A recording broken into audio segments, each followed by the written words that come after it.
Welcome to Nothing But Nets. We are back. The Nets defeat the Indiana Pacers 99-90 to pick up their 10th win of the season. Season's not going as expected. I don't know if that's a good thing or a bad thing, but the Indiana tied up the score at 80 midway through the fourth quarter. I thought, okay, this is where the wheels fall off, and the Nets immediately went on a 10-0 run to bust the game wide open. They closed it out. We're going to get into all that. Plus, is it time to trade everyone? I'm joined by John from Everything Brooklyn Nets. John, introduce yourself and just give me your thoughts on yesterday's win over Indiana. Definitely unexpected season so far. Gary, it's always fun to talk some good basketball with you. To the people that want to talk fun basketball with me, you can find me on my Twitter at OS91413John. I do work on Gary's Nothing But Nets, Dylan's BK Network Pod, and Breezy's podcast because I'm everything BK Nets. Definitely it was an interesting game yesterday. You know, it turns out there might be a worse team than us in offense and defense, and that's the Indiana Pacers. And I think that was evident yesterday just by how well we demolished them in that first half. If we weren't so damn good in that first half, maybe the Pacers could have made that epic comeback, but just felt like the Nets had a lot of momentum on offense the whole night, and they really couldn't be stopped a lot. I mean, you look at guys like, hey, we're in the shake and bake Milton era right now.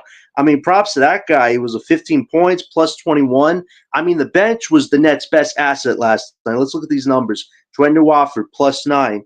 Daron Sharp, plus 22. Ben Simmons, plus 20. This was probably Ben's best defensive game of the season, I think. I mean, he had 9 assists, 7 rebounds, 7 points, 2 steals, 3 blocks. I mean, this is what you would get from a Ben Simmons healthy and focused. So that was good for his confidence, and maybe might build a chunk of whatever trade value he's trying to recoup for his own sake. And then Shake Milton was a plus 21. Shake Milton played well, but also Daron Sharp. So us getting the win. And yeah. Go ahead. Yeah, and let's remember Cam Johnson. I mean, the guy who might have not played yesterday, and if he didn't play, this might have been a lot closer than everybody thought. But Cam Johnson had 26 points. I mean, Cam Johnson had a historic month for himself.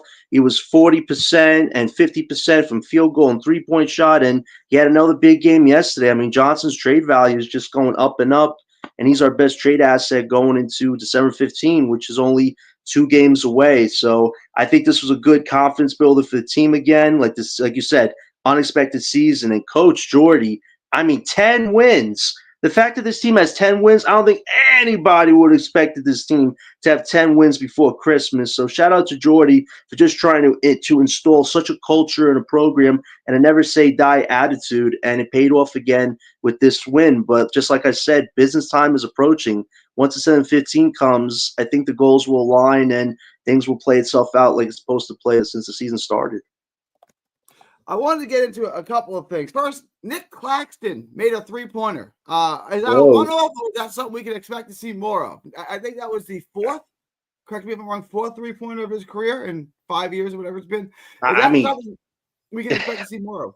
I mean, Gary, you just said it, fourth in 5 years. Claxton, woohoo! I mean, you know, it's like you would have hoped that Claxton, when he signed the contract, maybe he would have taken maybe 4, 5, or 6 threes before game 23, but he waited till game 23 to have that big three. And you know, it's like okay, we get it. You know, it's been a tough season. You've been dealing with injuries, yada yada. But it's also like this was your season to offensively expand yourself, and 1 3 is not going to make me go dancing in the sky like Claxton's about to start hitting threes like Kevin Durant.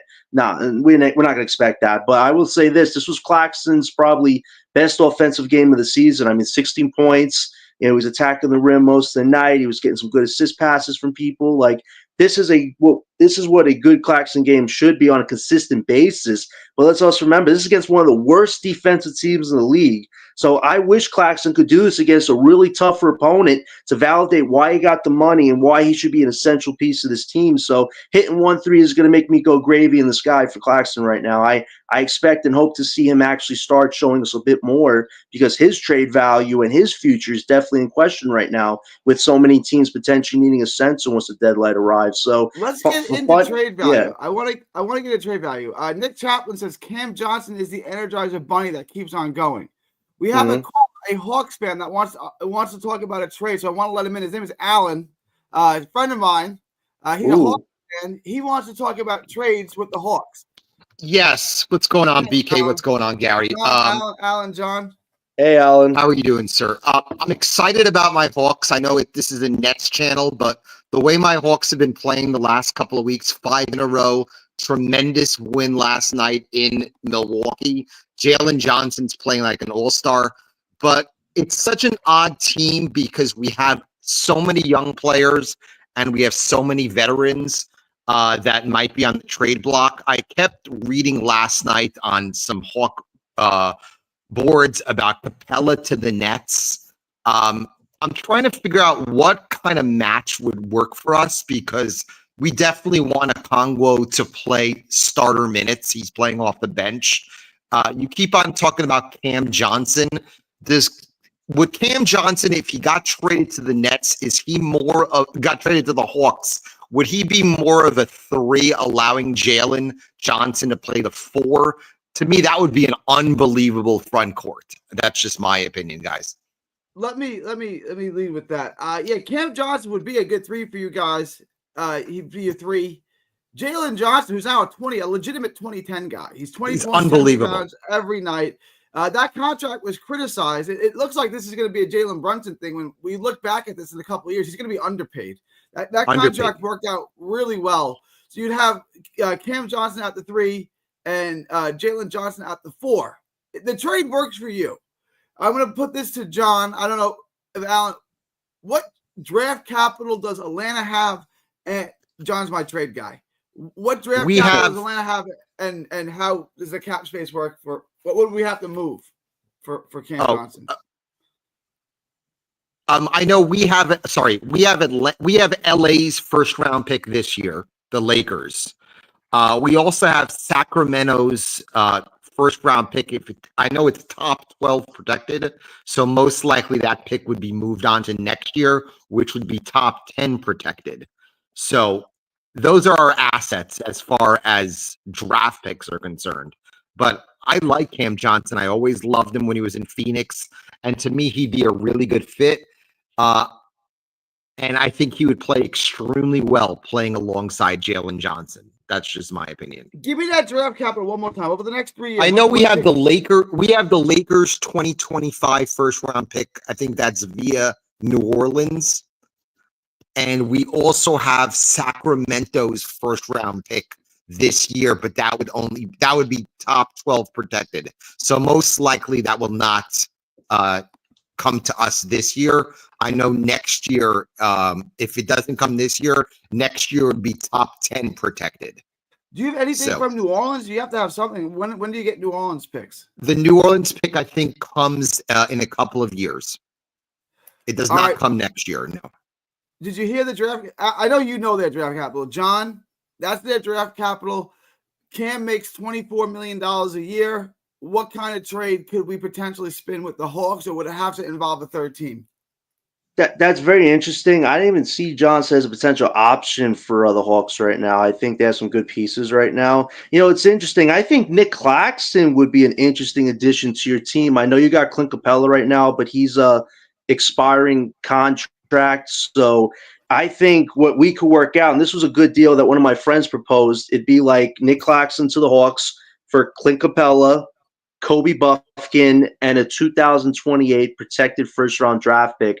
I think that's a great win-win deal for both sides. You guys get a young big who can give you some pretty solid defense. He'd also form a great pick-and-roll lob with Trae Young. I mean, Trae Young is so good at dishing out assist lobs. I think that'd be a great addition to your team. And we actually get fair value back for Claxton. We get expiring salary. We get a young prospect who hasn't really shown what he can do yet, and we get a draft pick on top of it. I think that's better business for both sides. I just don't see the appeal that they would have with Johnson right now, just given his contract. And I think Claxton does a way better role than Johnson would on your team because he provides probably better defense than Johnson does. Johnson's more of a three-point shooter. He rarely gives you the offensive offense. I know he's doing it this season, but he has to, and he might just go back into his bag if he has Trae Young dishing him three-point shots all the time. So I think you probably would value Claxton a lot higher than Johnson. Would you be open to that type of deal, Alan, or would Johnson still be somebody you'd want? It would be an interesting deal, but the only worry I have with bringing Claxton in is, to me, I think Claxton would be a bench guy because I think a Congo would get starter minutes. Would Claxton be satisfied playing 20 to 25 minutes off the bench, maybe coming in and spelling on a Congo, or maybe even spelling a Johnson for a couple of minutes? I like Cam Johnson. I like the scoring ability. To me, Risa Shea has been an interesting player because they've been playing him a lot at the 2 and the 3. I just don't know where he eventually fits in. I love Dyson Daniels' defense, and the way Trey's played this year has been so different than any other year because he's a guy who's actually dishing the ball more. I mean, a couple of weeks ago, I think a week and a half ago, he had 22 assists in a game. So I like the idea of Cam and Jalen teaming with one another. I think they both could really excel in that front court if you play a Congo next to them. So I think my goal is to get a Congo major minutes. The problem is when you have Capella, you're giving him starter minutes. I'd rather have a Congo getting those starter minutes and then trading a Capella. And I know a Buffkin has struggled. He's had his moments this year, but he's a guy I would deal as well. Let me pose this, right? Because you want to start Okonkwo at the 5, I'm guessing, right? I do, yes, absolutely. And then Hunter goes to the 3, and then what do we do? Okay, let me get to that in a second. So you want it's an interesting team. All right, so we would take Capella, and he would be a buyout candidate for us. Yes. So you do that. I think the salaries are going to match to some degree. We may have to take on some more salary. You know what Capella's salary is? How much? I don't know what I think it's maybe a little. I think it's under 20. I don't know if it's over. On 19 million, I believe. Yeah, I think it's under 20. Like yeah. Okay, so we have to find a couple million more. John, would that be a trade if he wants Cam and not Claxton? If he wants Cam Johnson, would you take on Capella's salary to buy him out if he gave us, let's say, 2 of those first round picks? He gave us a 2028 pick and he gave us the Lakers 2025 pick. Most definitely. I mean, if the Hawks are ready to deal and make a big move like that for Cam Johnson, 2 first round picks, that's part of getting the deal over. I think Johnson has got his value up to the point where, especially if you're trading within your own Eastern Conference, a team like the Hawks has to pay up. So 2 firsts for Johnson, that's half the value. And I would definitely throw in Kobe Buffkin. I like that kid. I think that's a kid with a lot of potential that could fit our rebuilding timeline. I would say you probably have to get a third team in because maybe we don't want to buy out Capella. Maybe we could take our expiring salary, but maybe if you find a third team, we can send Capella to that team, take on some salary and extra assets from that third team as well. So it doesn't have to be a swap on swap.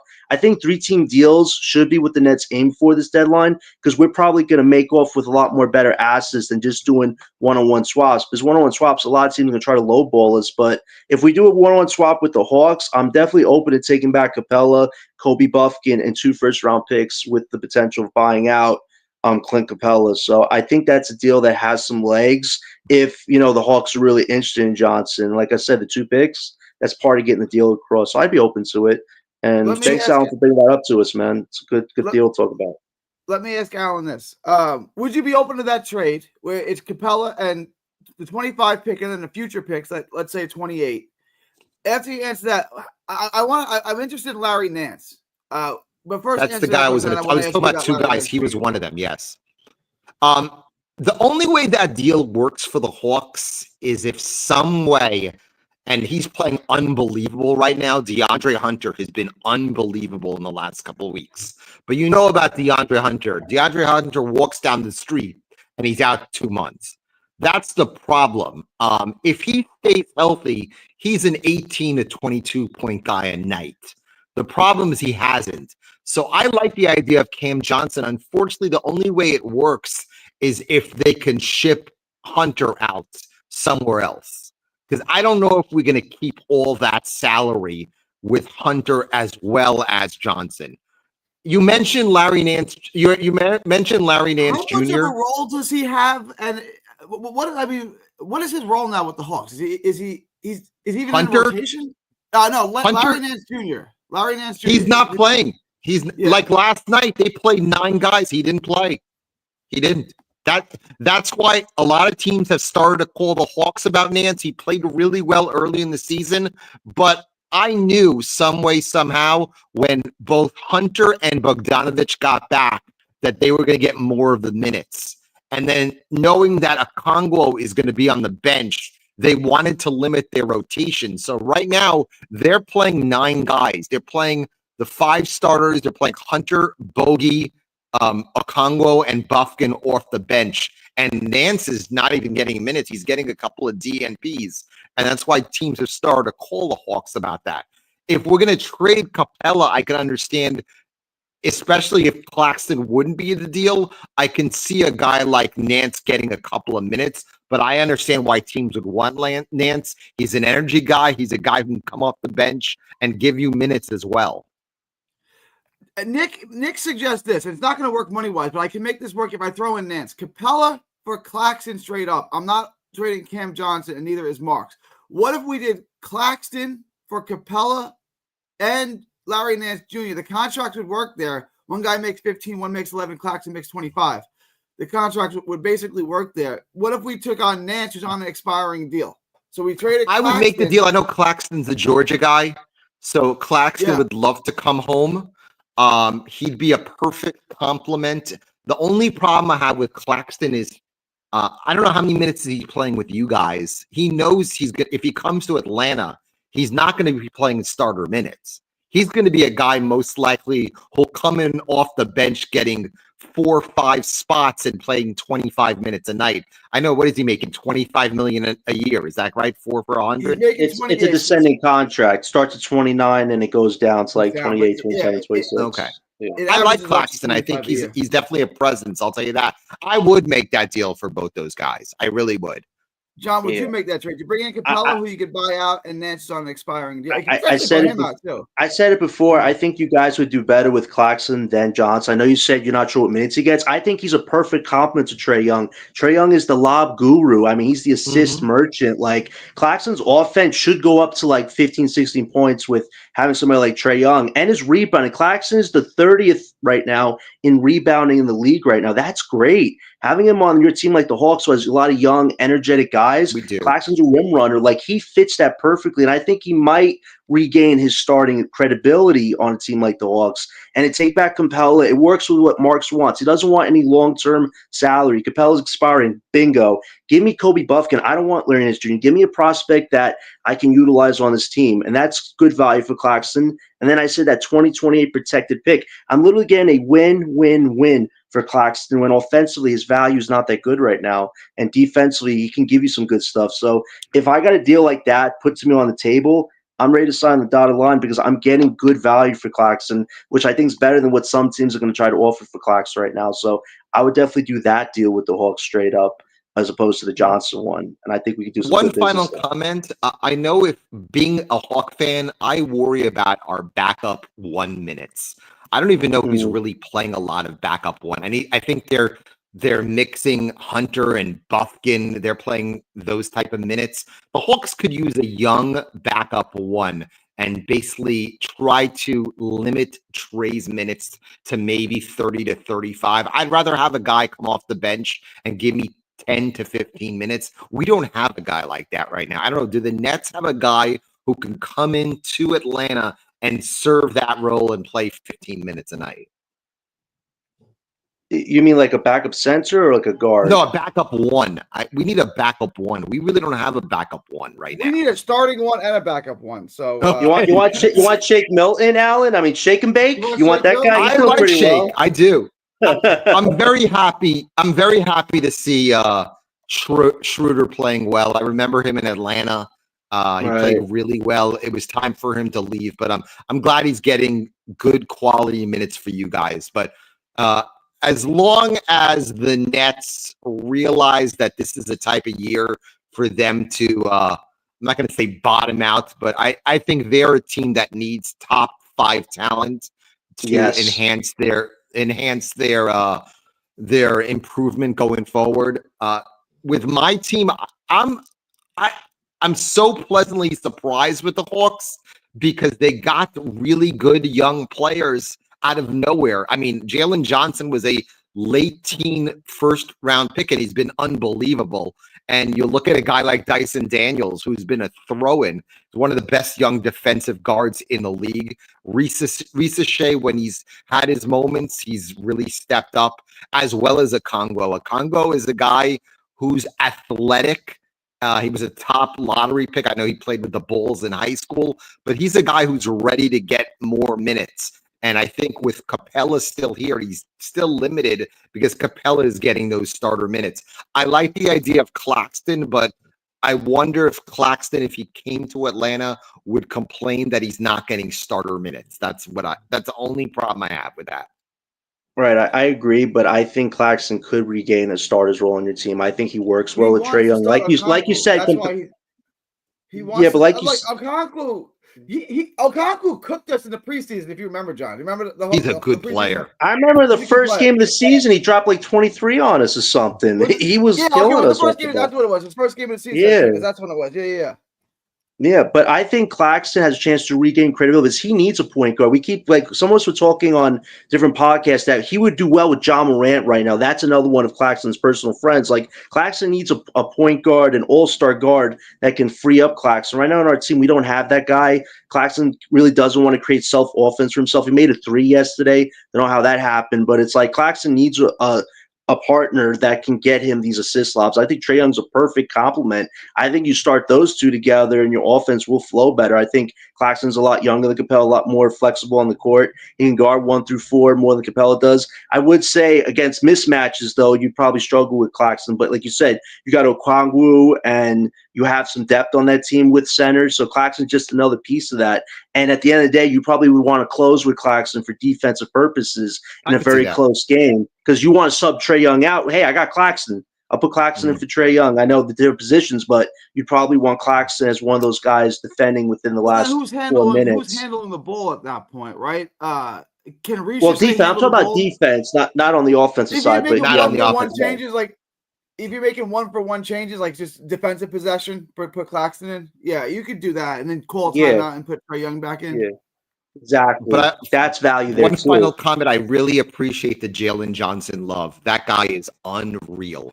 To watch him play, and again, I'm so anti-Duke players coming into the league, but that guy has really stepped in and he's become one of the better young power forwards in the league.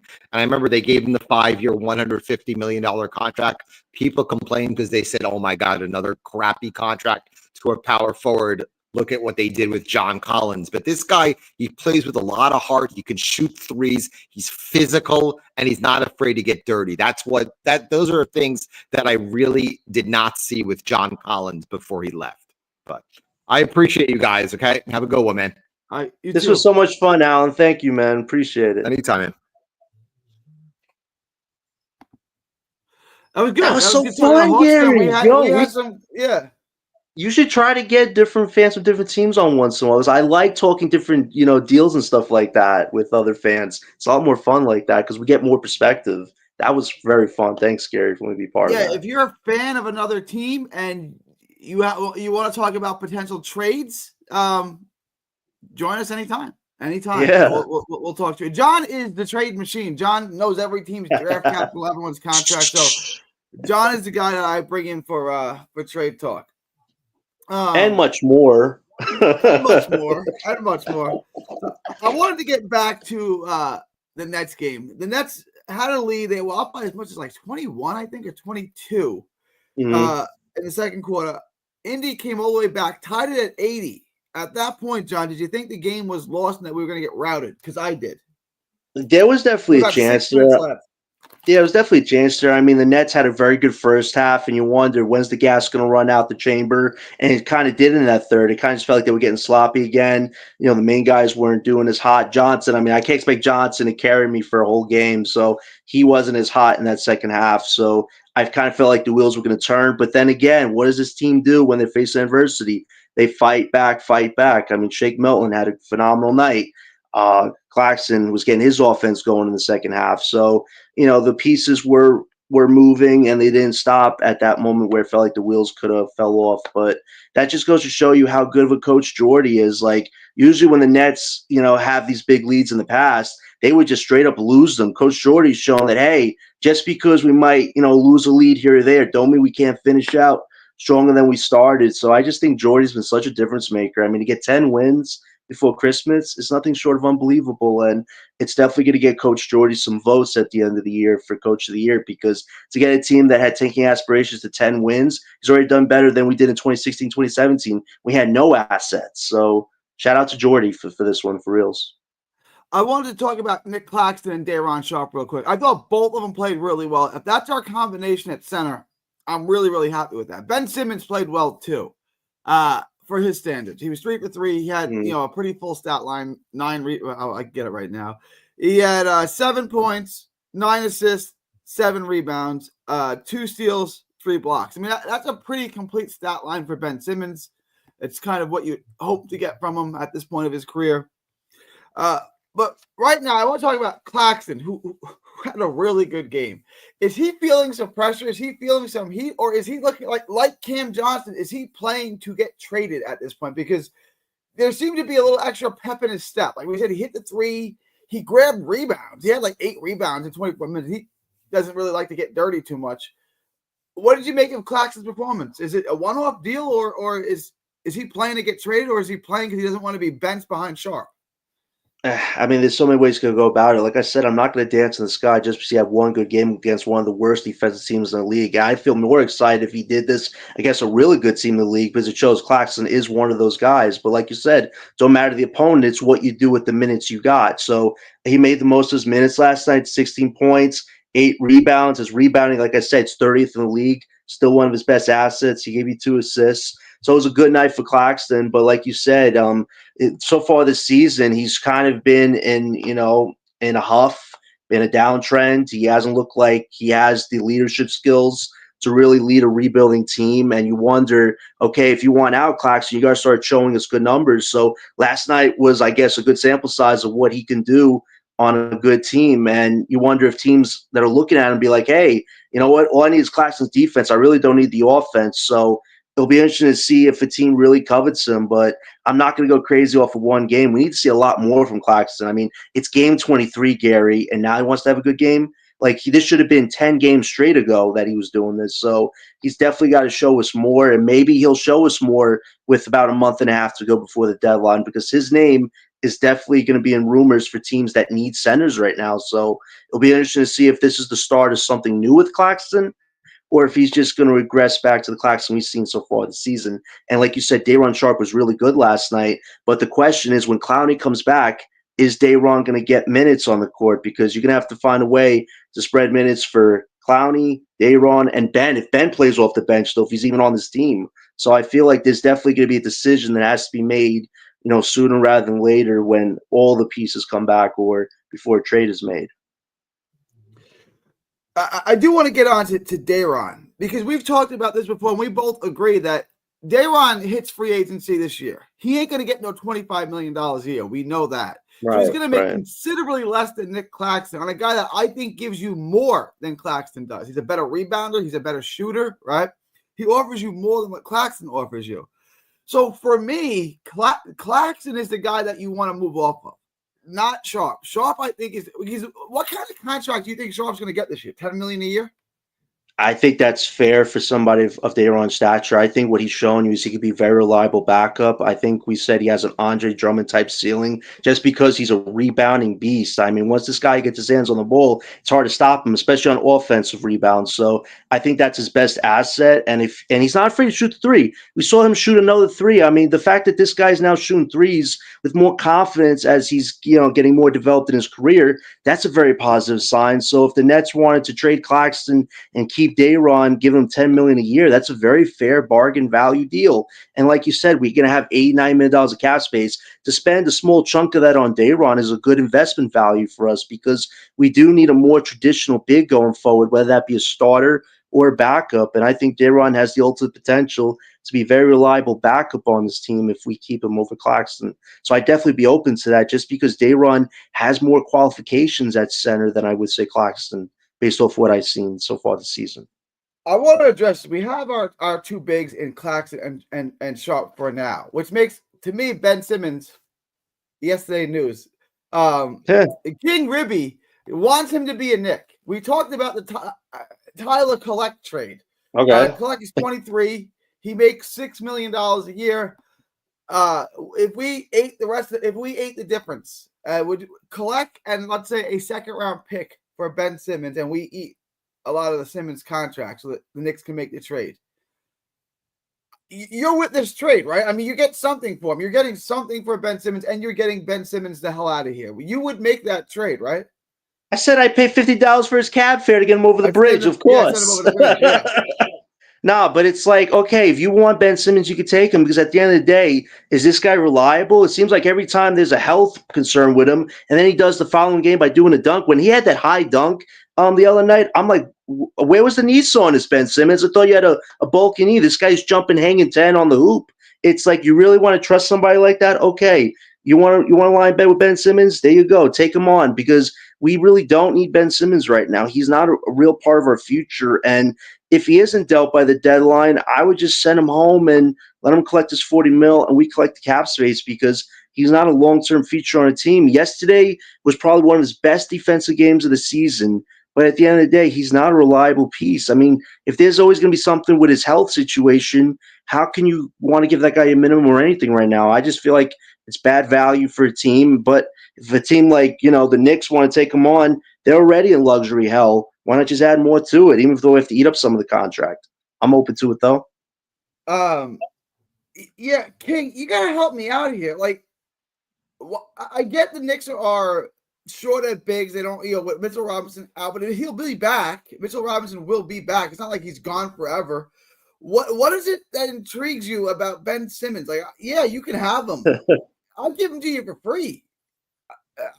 You can what is it that you want about him? I get he had some nice passes yesterday. He had a couple blocks. Like, he played well. But yeah, I'd give him up for anything, and I'll pay his cab fare to go across the bridge.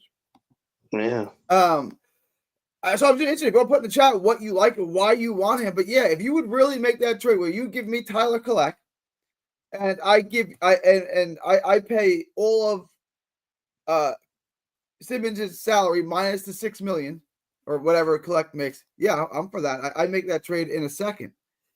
Another thing I wanted to get into about yesterday's game that was a little disappointing to me was Dariq Whitehead didn't get a single minute. He didn't get on the court. You got guys out. He hit 6 threes yesterday, the game before. Why not Dariq Whitehead, John? I wanted to see him. Let's ride the hot hand. He hit 6 threes, 6 of 10 from 3. He was the lone bright spot in that loss. Why not get him on the court and see if he stays hot? It's a great question, Gary. I mean, we could also wonder why didn't Tyrese Martin get minutes a game or two ago when he was, on the bench for like the first half of the game. It's like Tariq just had a good showing. Why not give him good minutes? It's like Cam Johnson played tonight. He dropped 25 points. We won the game. As long as the vets are going to be on this team, the young guys are not going to get their fair share of minutes. And it's unfortunate because I feel like we've accomplished the competitive part of the season. You got your 10 wins. Congrats, Coach Jordan. You're playing chess at an elite A+ level right now, but it's also like we're almost to the 7-15 with 2 games away. By then, the vets should start being shipped off at that point, or business deals made, and they should be having more rest days. This is now the time for the Dariq Whiteheads and the Tyrese Martins to show who they are on the court. But when they don't get any burn, it's like, okay, Sean Marks, what game are we playing here? Do you want to get a top 3 draft pick, or do you want to get a top 20 draft pick?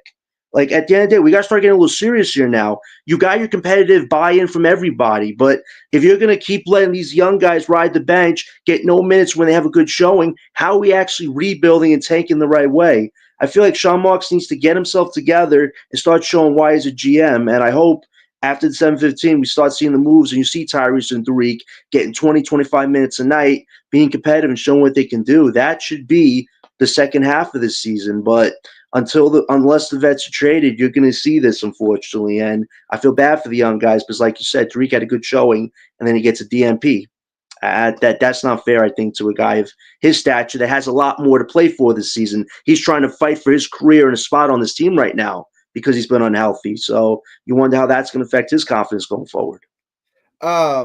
King Ruby says we're not in luxury hell, John. We're not in the second apron, Oh, which is true. right, They're not in the second 600,000, right, 400,000. You got about left. Got you. You're about there. You're about right there. We would have to eat Simmons' contract to make this trade work. We'd have to pay the difference, which I'm willing to do. Yeah, I'm not. That's fine, but yeah, there are other teams. Minnesota's in the second apron, right? Who's in the second? Boston's in the second apron. Who else is in the second apron?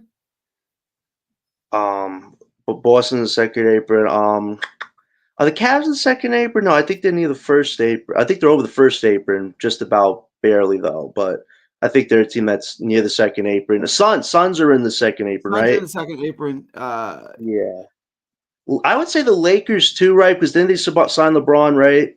And that got them over the first apron, and they don't have a lot of flexibility. I'm trying to find who's in the second apron. What are I'm just going to find Nick Chaplin. Nick, listen, I understand the defense ain't top notch, but we're in a rebuild tanking season. The goal is Cooper Flagg, Ace Bailey, Dylan Harper, heck, Igor Demon, who's now starting to crack top four. That's the goal this season. If you want to keep the vets on this team for value, for good values and good morals and howdy do, but that's not going to win you anything at the end of the day. Do you really want to play in seed to get the 25th pick in the draft? I know it's a deep draft, but you have your own pick this year. I'd rather give Tyrese Martin and Whitehead the minutes because they're not probably going to not win a lot of games. But you know what? They're going to grow in their roles and grow in the coach Jordy because Jordy's shown he can turn anything into something. But having guys like Cam Johnson play 20, 35 minutes a night, dropping 25 when they should be dealt out the door right now when the value is the highest, I disagree against that. I'm glad Doe's not playing because his value is now at 3 second-round draft picks, and you need him healthy so you could get some value back for him. So I'm willing to give these young guys the minutes because they're earning them and they're playing hard for Coach Jordy. But if you want to keep the vets on this team and ruin that, that's your own prerogative, not mine. All right, I wanted to address this real quick. Boston is above the second apron. Denver is second apron hard cap. The Clippers are above the second apron. Right, Clippers. Milwaukee is above the second apron. This team's in bad shape. Yeah. Phoenix, which we mentioned, and those that's what we got. So those are the second apron teams.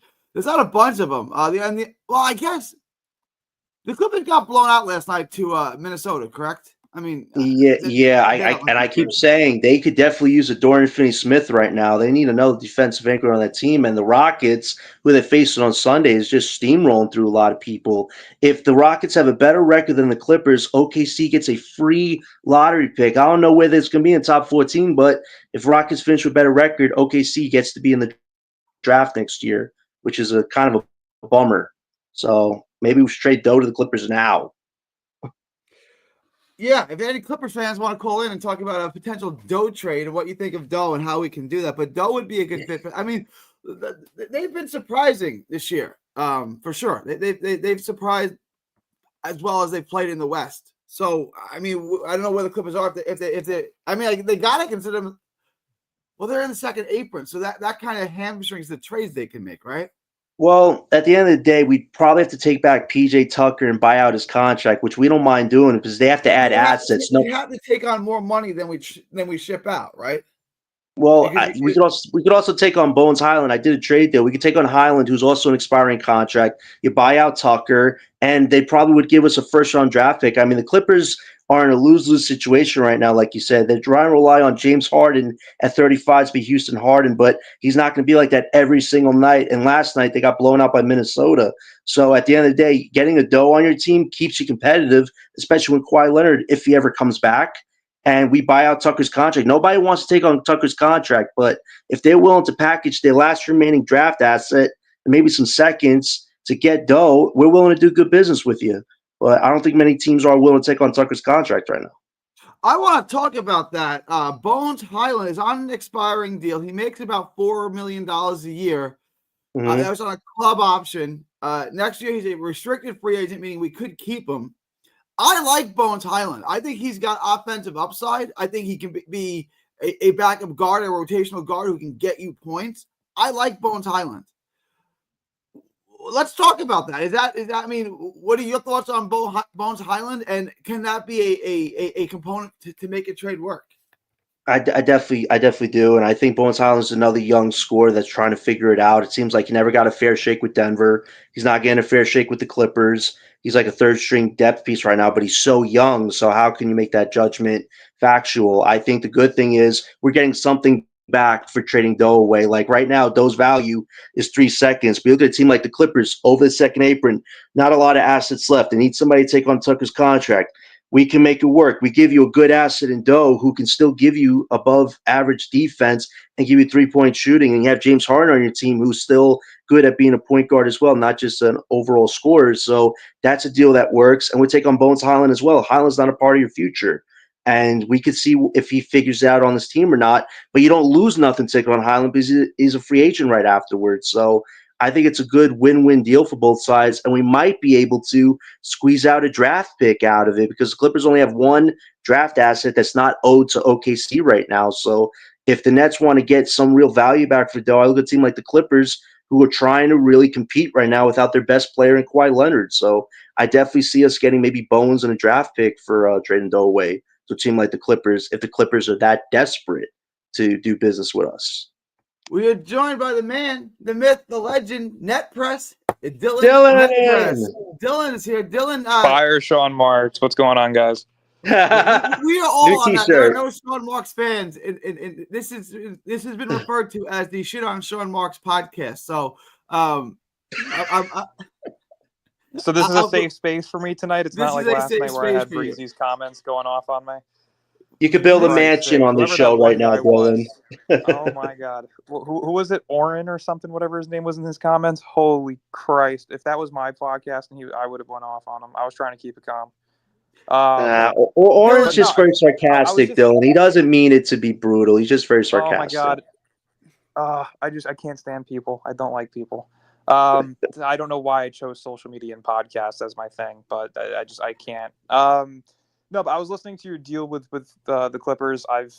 I've heard this deal many times. I don't even think it's worth it. Realistically, just give me PJ Tucker and 2 second-round picks. You buy out PJ Tucker because the entire point of buying out a player in Brooklyn is to free up a roster spot for a guy like Killian Hayes. So realistically, Why not just get dog shit plus seconds and move off of DFS so this way you can just buy out PJ Tucker and Bojan Bogdanovic. You can bring 2 guys up. Or if you have to make a trade where you trade Cam Johnson for 2 players, then you at least have the roster spot available for that second player. You don't have to worry about buying out another player. So to me, DFS just needs to be moved for a guy that you can buy out and then just give us like 2 or 3 seconds. I'd do that. That's just get it over with. Like so I was saying last night, I don't care. You don't want to work Bones Highland, and I like Bones Highland. He's a restricted free agent. I think he can be a piece on this team. You don't want Bones Highland. You want nothing to do with Bones. No, just because realistically we'd be bringing up Killian Hayes. That'd be getting the Bones minutes, and then you'd still have Ben Simmons when he's healthy. So it's like, to me, let the young guys play. Let Ben finish off his contract and just lose. Just get it over with. First, Dylan, excellent podcast. Do a little commercial, tell everyone where they can find you, and then I want to ask you about your reaction to yesterday's win. Oh boy. Yeah, well, feel free to subscribe to us on YouTube at BK Network Podcast, also on Twitter at BK Network Pod. If you want the quickest, most reliable news out for all things Nets, feel free to follow me on Instagram at Nets Press, probably the only Nets Instagram page that's actually active and consistent. So feel free to go over there if you'd like to see my creative side. We got the graphics and the news and the updates and the mock trades, drafts, whatever you want. Feel free to follow me over there at Nets Press. All right. Sean Marks got us one of the best, brightest coaches in Jordy Fernandez. I've made this argument when I'm trying to play devil's advocate. I'll let both of you guys answer. We all love Jordy Fernandez, yeah? Jordy Fernandez was the right hire. Sean Marks hired him. Yes. I mean, it only took him 3 coaches, but actually considering he's certainly going to 4 fire him. Actually, 5. It took 5 coaches, I think. Well, yeah, he hired Kenny Atkinson, fired Kenny Atkinson. He hired Steve Nash, fired Steve Nash. Promoted Jacques Vaughn, fired Jacques Vaughn, and then promoted Kevin Ali, fired Kevin Ali. Not fired. That's a he lot was of in fires. contract and just didn't bring him back. So yeah, It's And Jordy it's quite Fernandez the is list. already on the hot stove, right? Like, Jordy Fernandez has been a fantastic coach, which means Sean Marks will probably fire him, just like he did Kenny Atkinson. Yeah, probably. We'll sign Brandon Ingram and Jimmy Butler, and then Jimmy Butler will have him fired. Oh no, we're off the Jimmy Butler rumors. Thank gosh. Thank you for whoever broke that news. No, I'm just joking because that's how Kenny Atkinson got fired. So right. Yeah, no, about the Pacers game. I mean, I'm so sick and tired of Cam Johnson. I watched the first 5 minutes in the game, and I stopped watching. I don't care. I can't. You can already tell within the first couple of minutes of a game now with the Nets if they're going to win or not. And Tyrese Halliburton is an actual terrorist. I made the meme last night. That dude sucks. He is so beyond bad. He couldn't even beat. I truly believe the Pacers this season are like the 2021 Hawks when they made the conference finals, and they've been ass ever since. Like, that's the Pacers. They are so bad that like you almost feel bad, but in a way, we beat them. So at the same time, I'm just like, why can't you just do your jobs and beat us? It's not hard. We don't have a good team. It's really not good. So I was very fair, though, upset with last night's win. Indy I is really trash, thought bro.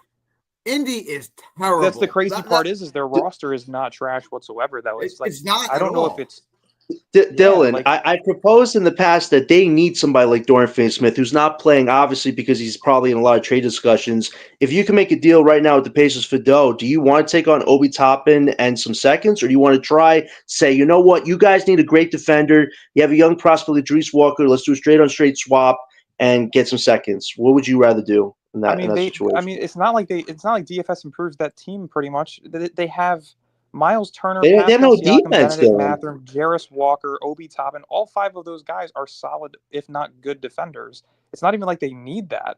Realistically, it's Halliburton that's the problem, because whenever a point guard that can actually put up more than 20 points plays him, that guy puts up 30. So that's the problem. And their perimeter defense has just been very mediocre with Nembhard being out. So it's not, DFS doesn't solve their problems whatsoever. Them getting healthy and then figuring out the right pieces. Like, realistically, they have to pick between Jarris Walker and Obi Toppin. They shouldn't be splitting minutes. They definitely need more of a forward depth off the bench as well, because Benedict Mathurin's starting. So, it's pathetic. I don't care what we get back for these guys. You could give me an empty vending machine that doesn't even work, and I'd be okay with it. Just get the veterans off my team. I don't even care. I agree with you. We're going to get into that just a minute. Is it time to December 15th is right around the corner. But I want to first time BKNY is joining me. What up, BK? What's going on? A little bit more peaceful over here, man. You think? This is more civil. Yes. Very much more calm, man.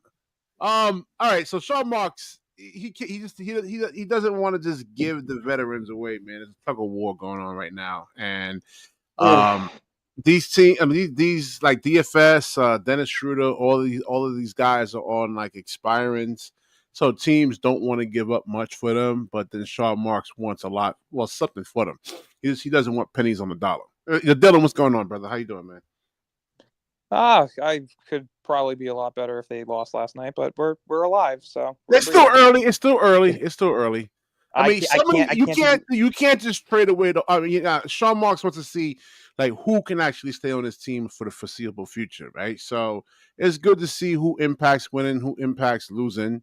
So and then you can decide to keep some of these guys. So like Jalen Wilson's a keeper. Cam Johnson. What about Keon Johnson? Are we keeping Keon Johnson? No. I mean, if you want to take another year, keep Keon. If you want to take another year, I keep Keon. First string point guard, yeah, that's not bad, but not a backup point guard. Not as your secondary point guard run the offense. No. Shit, make him the starter for the rest of the year and get rid of all the vets.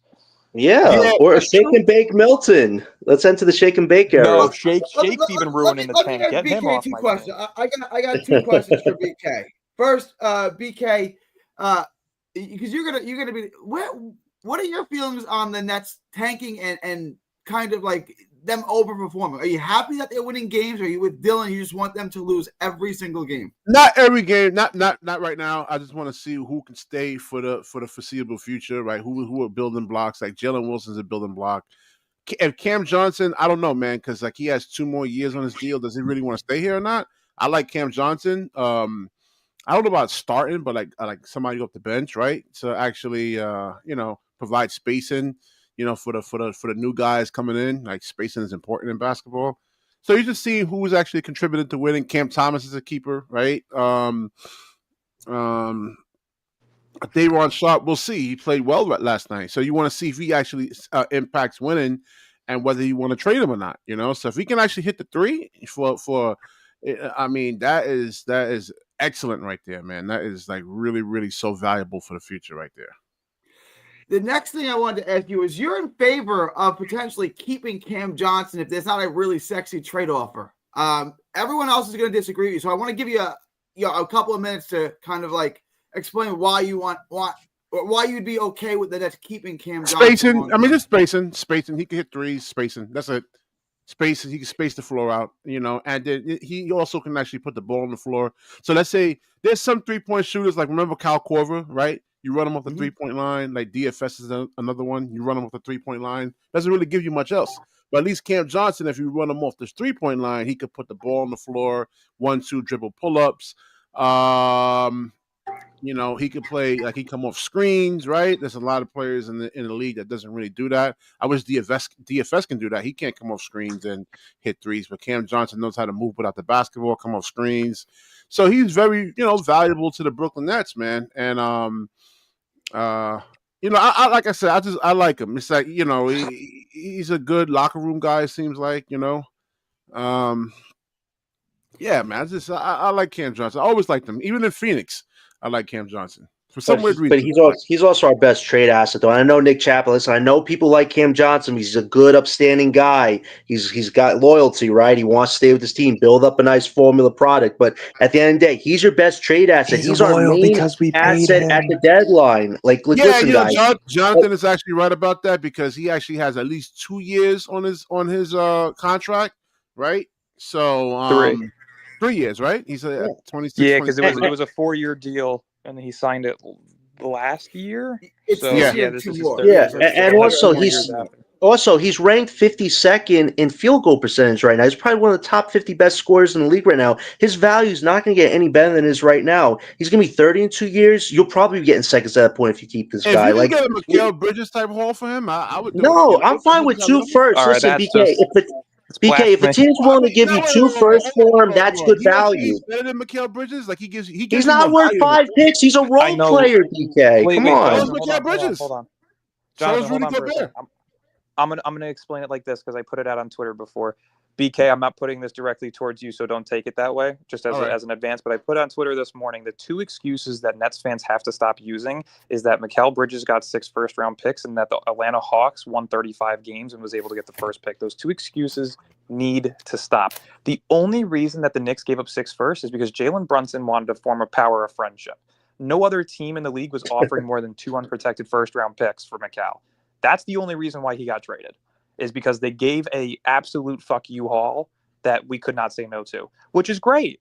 But realistically, Marks wasn't holding out on trading Mikal for that package because realistically, he was holding out on Mikal to try and get all of our picks back from Houston. That was the original plan from everybody that I've spoken to. So at the end of the day, getting 6 firsts, that's not Marks that did that. That was the Knicks. Without the Knicks, he does not get 6 picks. He doesn't get 5. He doesn't get 4. He probably gets 2 unprotected with a protected first for Mikal. And that was probably our picks back. So we got to stop giving credit where credit is not due. No, sometimes you gotta wait for that right team. Look at Dylan, I pointed the same thing too about Marks. He's not this genius old son that came out of nowhere. His trade history is very damn awful most of the time. The Ben Simmons one was still paying for that. 4 on his trade statistically. Yeah, 1 for every 4 on his trade statistically. He got a horrible deal for Harden. He got a horrible deal for Kyrie. He got a horrible deal for Joe Harris and Patty Mills. Boom, then he makes the KD and Mikal trades. We should be thankful to the Rockets that they want to give us our own picks back. Like we owe them a bottle of wine for the next 2 decades, especially if we win a title because of that. At this point, I wish we didn't, because currently it's projected 15, and I know everybody keeps telling me, "Be patient, the losses will come." But like realistically, we're 10 games in. We've won 10 games already. Yesterday was the first game after the 1/4 mark of the season, so we are now 23 games in, and we are 2 games below 500 with 10 wins. That's not a tank. If this team stayed together and kept up at this pace, it finishes at 40 and 42. That's a problem. That's a huge problem. So, Massive. We'd be in the I'm play-in. sorry. We're the 8th seed right now, I believe. I wanted to ask BK. We had a Hawks fan that called in, and he gave us here's a hypothetical trade. And I want to see if you would make it if you were Sean Marks, BK. We take 2 salary dumps, Larry Nance, who's on an expiring deal, and Capella.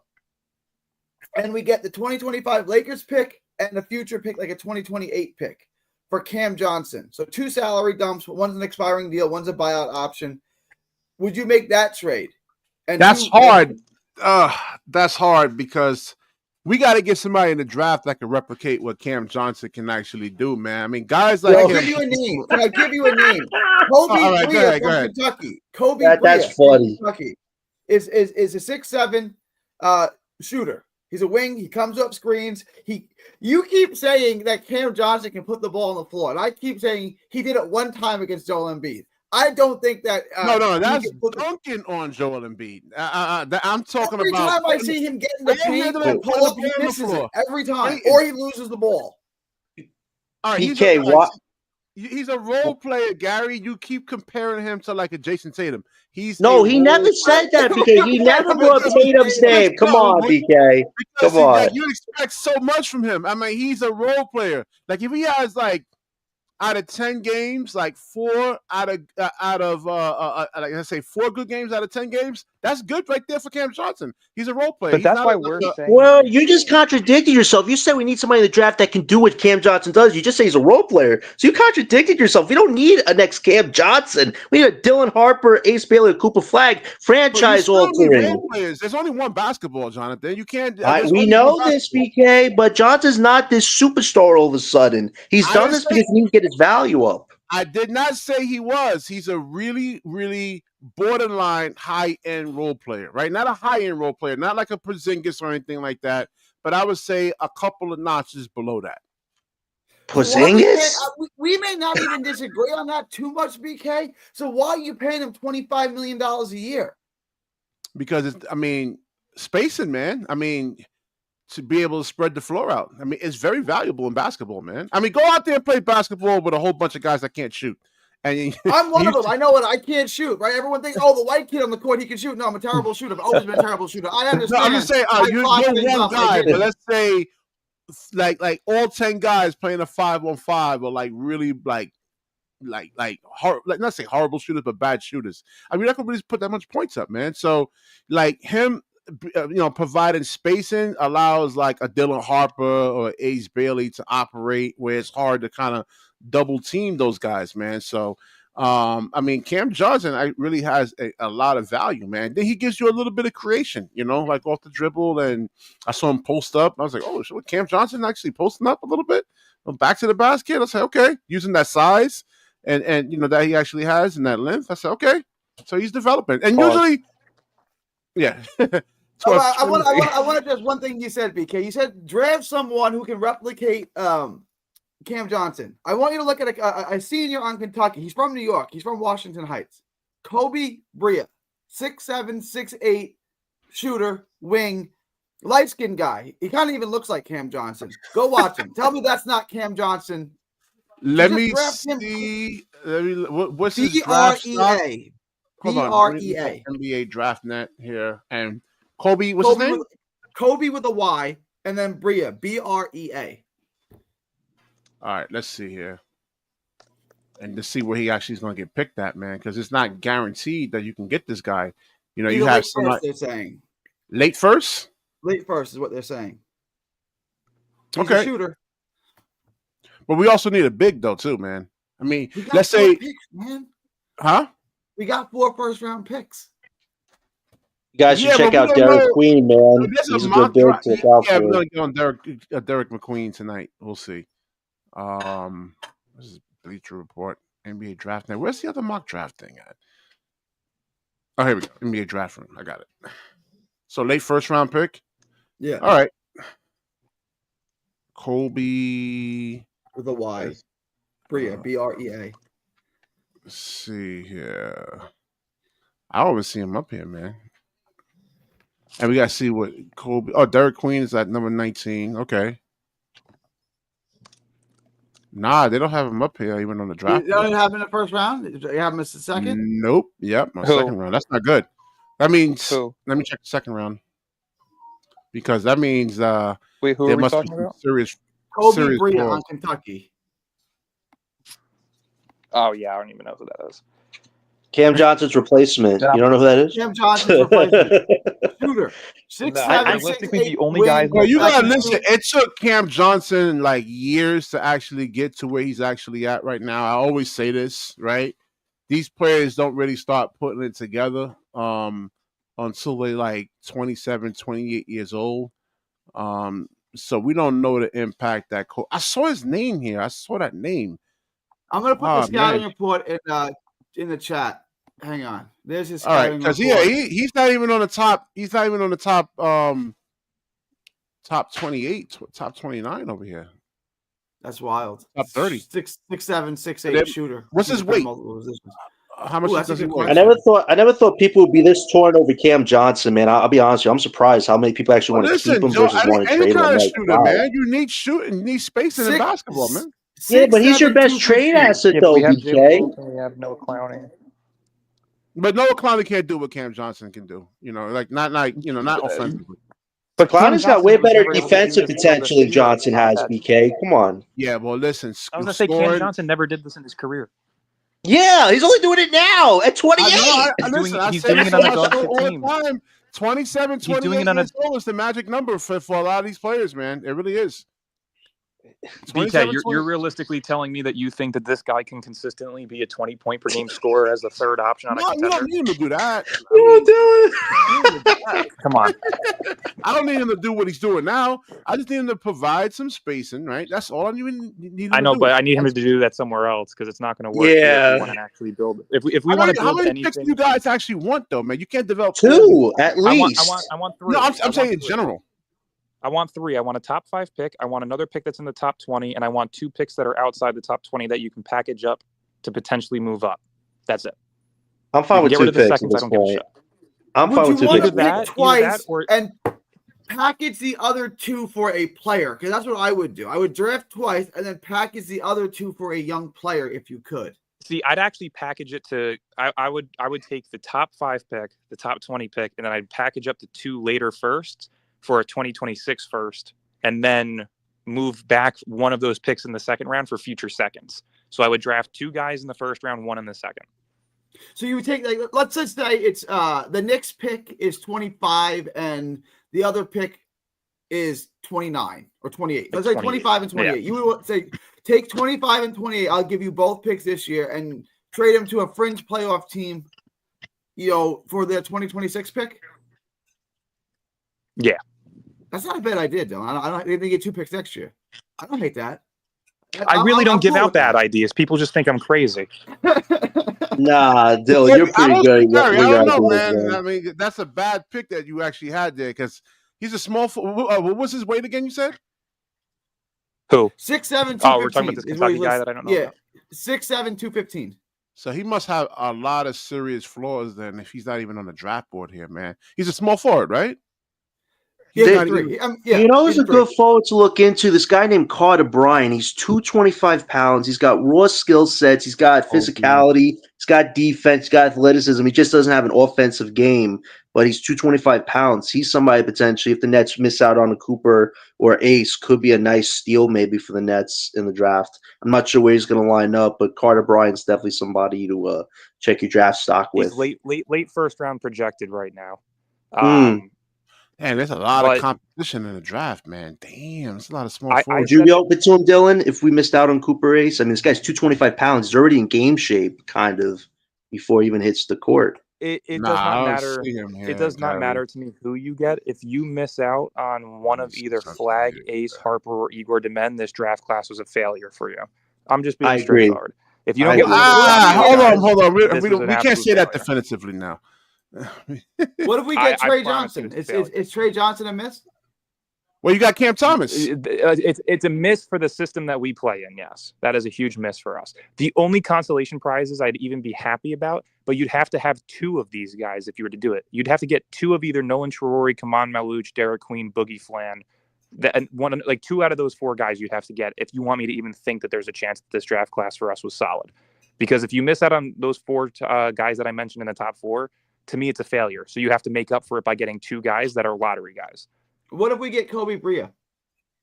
I don't know, I Gary. don't- He's not about Gary. He's not in the first or second round, man. I don't know how that's You know possible. me, Gary. I have I him listed as the study- late first rounder. I got a scouting report right there. If you want, I know you love scouting reports, BK. Put his name in the private chat. Kobe. Yeah, no, I do love scouting reports. I put the scouting report. I put it. I was gonna say, Gary, you know me. I'm a big draft guy, but like I don't even know who this is. To me, that's a problem. Kobe. Like, if I don't know who he is and I watch college basketball, study There you this go. shit for drafts all day long. Can we give ourselves a round of applause for how well we're doing our own drafting homework? Where Sean Marks is just looking at Asa Bailey, not anybody else. We're doing the scouting work for him right now.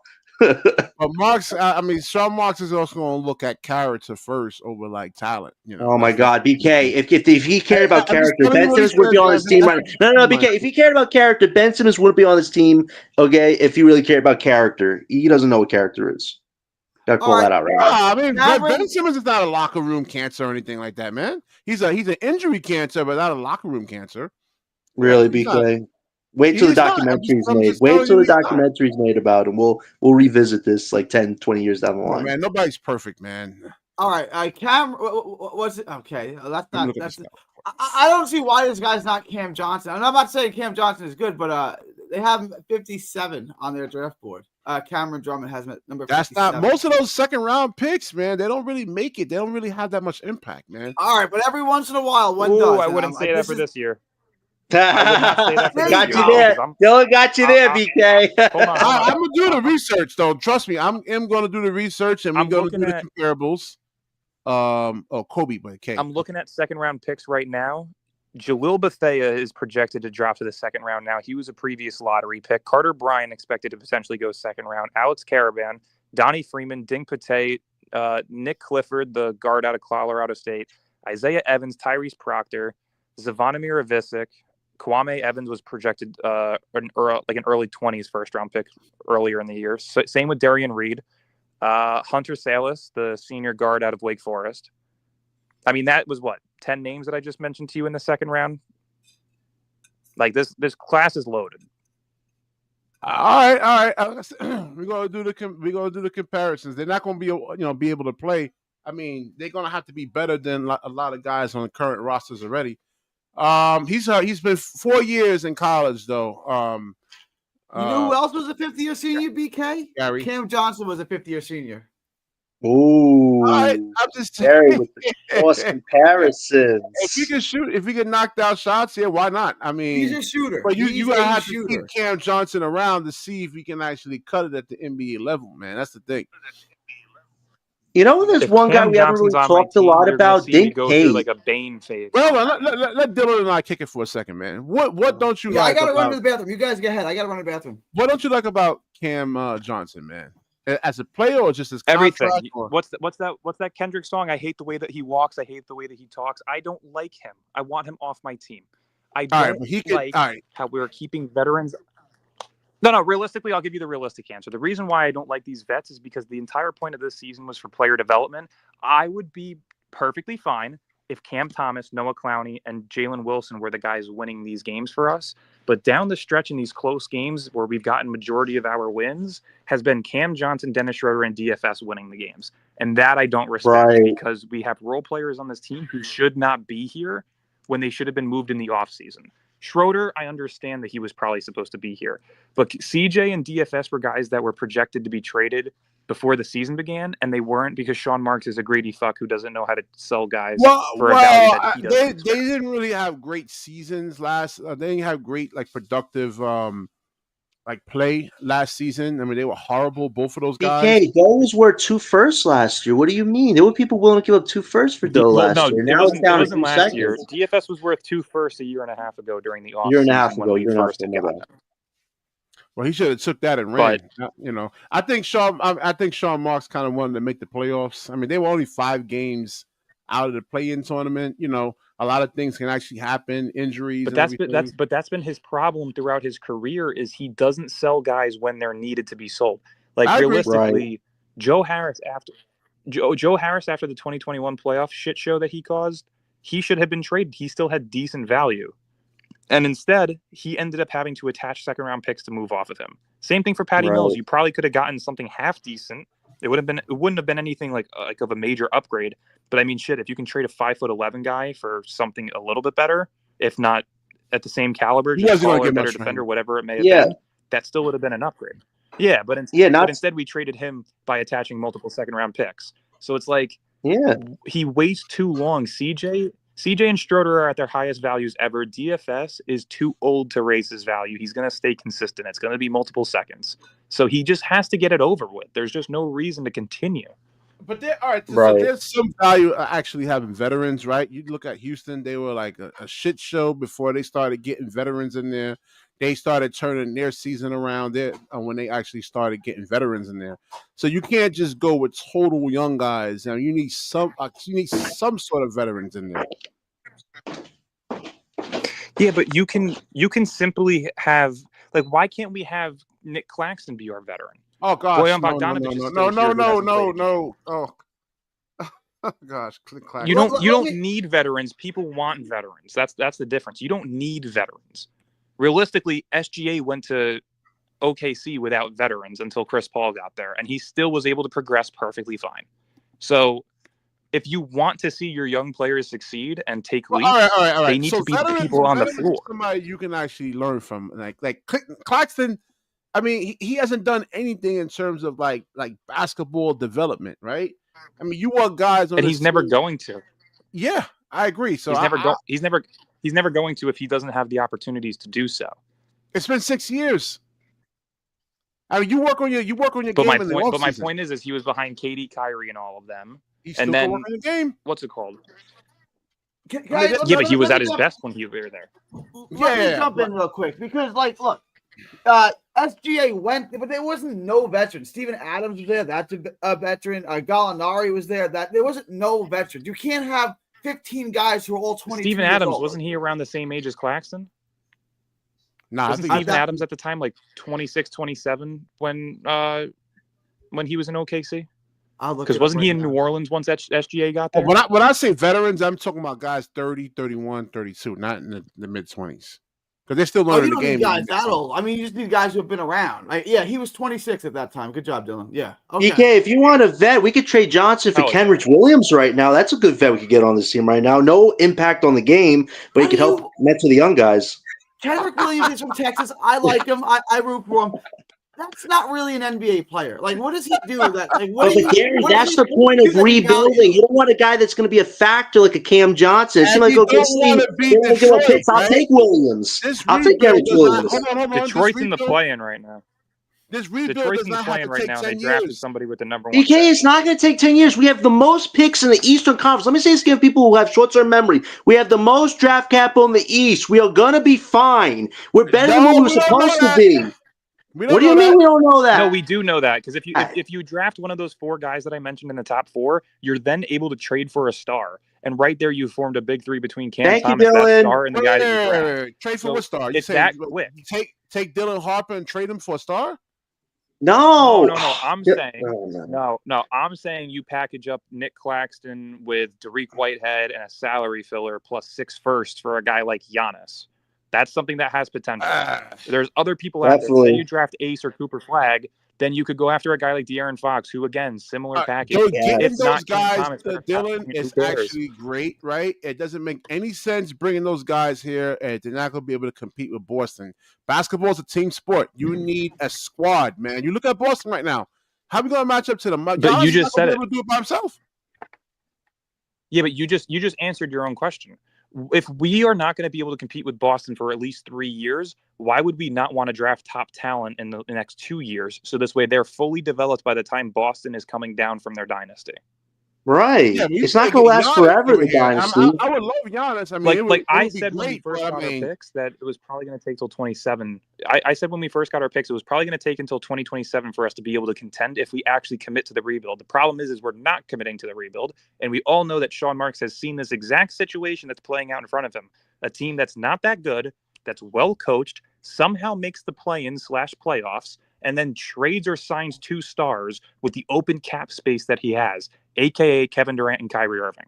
So he's had this same situation before. You do not think that he's going to make that same mistake by bringing in a guy like Brandon Ingram or some shit this offseason and then trading for somebody else with the assets that we have?